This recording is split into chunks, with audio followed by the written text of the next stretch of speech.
வெளியூர் பயணமா? ரிசர்வேஷன் கிடைக்கலையா? படிக்கட்டு ஏறி இறங்க ரொம்ப சிரமமா இருக்கா? டிராப் டாக்ஸி புக் பண்ணுங்க. ஒரு வழி கட்டணம் மட்டுமே. டிராப் டாக்ஸி, எங்கும் எப்போதும்.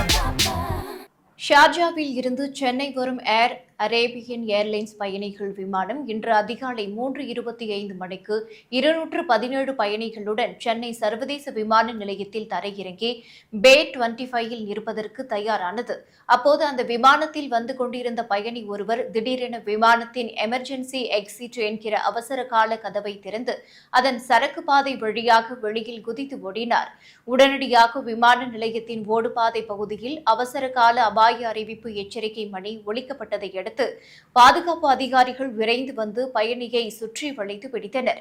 இதனால் அந்த விமானம் அது நிற்க வேண்டிய இடத்திற்கு வராமல் டாக்ஸி வேயில் நிறுத்தப்பட்டது.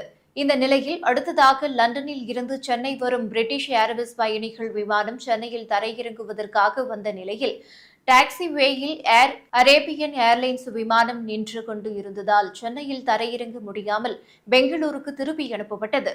சம்பவத்தை அடுத்து உடனடியாக மத்திய உளவுத்துறை அதிகாரிகள், சென்னை விமான நிலைய உயரதிகாரிகள் மற்றும் பாதுகாப்பு அதிகாரிகள் சம்பவ இடத்திற்கு வந்தனர்.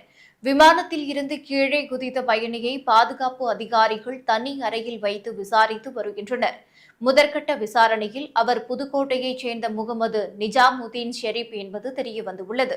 மேலும் அந்த பயணி மனநிலை பாதிக்கப்பட்டவர் போல் பேசுவதாக கூறப்படும் நிலையில் அவர் உண்மையில் மனநிலை பாதிக்கப்பட்டவரா அல்லது ஏதேனும் இயக்கத்தைச் சேர்ந்தவரா என பல்வேறு கோணங்களில் அதிகாரிகள் தொடர்ந்து விசாரணை நடத்தி வருகின்றனர்.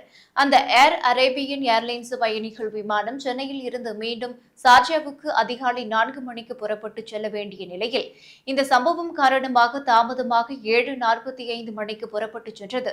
விமானத்தில் இருந்து குதித்ததில் அந்த பயணிக்கு லேசான சிராய்வு காயங்கள் ஏற்பட்டுள்ளதால் அவரை சென்னை விமான நிலைய மருத்துவமனையில் முதலுதவி சிகிச்சை அளித்து தொடர்ந்து விசாரணை நடத்தி வருகின்றனர். சினிமா காட்சியில் நடந்தது போல் சென்னை விமான நிலையத்தில் இன்று அதிகாலை நடந்த இந்த பரபரப்பான சம்பவம் சென்னை விமான நிலையத்தில் பெரும் பரபரப்பை ஏற்படுத்தியுள்ளது.